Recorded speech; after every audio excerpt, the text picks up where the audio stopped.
Tengo pasaporte alemán, identidad europea y alma española. Y con todo eso, trabajo sobre un tema con orígenes en Estados Unidos. Al principio, como hace 20 años, todo el material estaba en inglés, así que tuve que tomar como dos decisiones. Primero, cómo traducir las ideas principales y los mensajes clave a distintas lenguas europeas, como el castellano. Segundo, cuál contenido mantener como globalmente aplicable, cuál adaptar a Europa y en cuáles casos crear elementos propios locales. A ver, ejemplos para esas tres variaciones. Hoy en día consideramos que los temas como el género o la edad son universalmente relevantes también en España. Además, mecanismos como la pertenencia, como belonging, u su contrario, la otredad, othering, y varios biases, prejuicios humanos o predisposiciones sistémicos, son igualmente pertinentes en todas partes. Unos modelos, como por ejemplo con las categorías culturales, ya no se utilizan porque entendemos que fueron creadas desde una perspectiva masculina, occidental y por tanto etnocéntrica, y a menudo no reflejan las realidades locales. Un ejemplo de adaptación regional es el razonamiento. Mientras que en los Estados Unidos la diversidad se basa en el cumplimiento, como compliance. Los estudios muestran una preferencia diferente en Europa.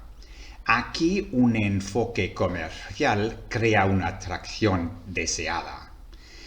El tercer razonamiento, basado en los valores y ética, es peligroso en todas partes.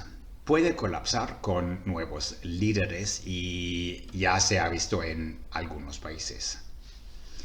Las diferencias más grandes y evidentes en la diversidad y la inclusión están relacionadas con las culturas locales, que resultan de herencias históricas y que se reflejan en los idiomas y acentos de hoy en día. Cuando intentamos traducir los contenidos de la diversidad en las lenguas locales, nos encontramos particularidades, como en el caso del concepto raza, algo que es un tema obligatorio en Estados Unidos y traducido cambia su connotación en la mayoría de los contextos europeos. Aquí la noción de raza está relacionada con el pasado colonial, nacionalista o el fascismo, y en algunos casos incluso con el presente. Más allá de reflexionar los contextos locales, también podemos preguntarnos si siempre es necesario considerar los conceptos anglosajones en primer lugar. A lo largo de 20 años he encontrado muchas maneras potentes de crear una narrativa europea en la diversidad.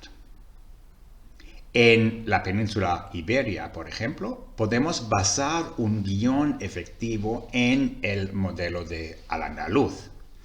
Más adelante, debemos reflexionar sobre la integración por etapas de las monarquías regionales en España, acelerado por el catolicismo. También la historia del colonialismo es clave, sobre todo por la riqueza que le trajo a España y que le ha costado a otros.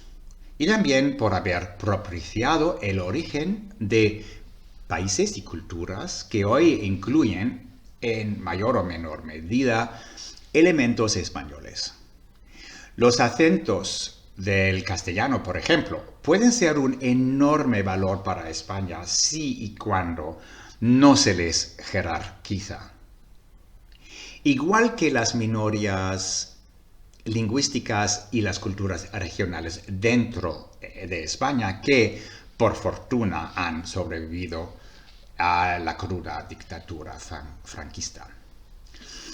Utilizar nuestro pasado como punto de partida para el DII puede generar una motivación intrínseca enormemente poderosa y al mismo tiempo una compresión de los presupuestos implícitos en nuestros pensamientos locales. A continuación encontramos puntos comunes a nivel europeo, consolidados en el sistema comunitario contra la discriminación. Este es más consistente y coherente que en cualquier otro gran sistema político o económico. Trabajar en Europa sobre la diversidad o en y con España es particularmente estimulante para mí, ya que encontramos soluciones prácticas que son relevantes para todas las personas que viven en España o que hablan castellano en otros lugares, y también porque podemos formular preguntas con impacto para realizar progresos concretos y juntos.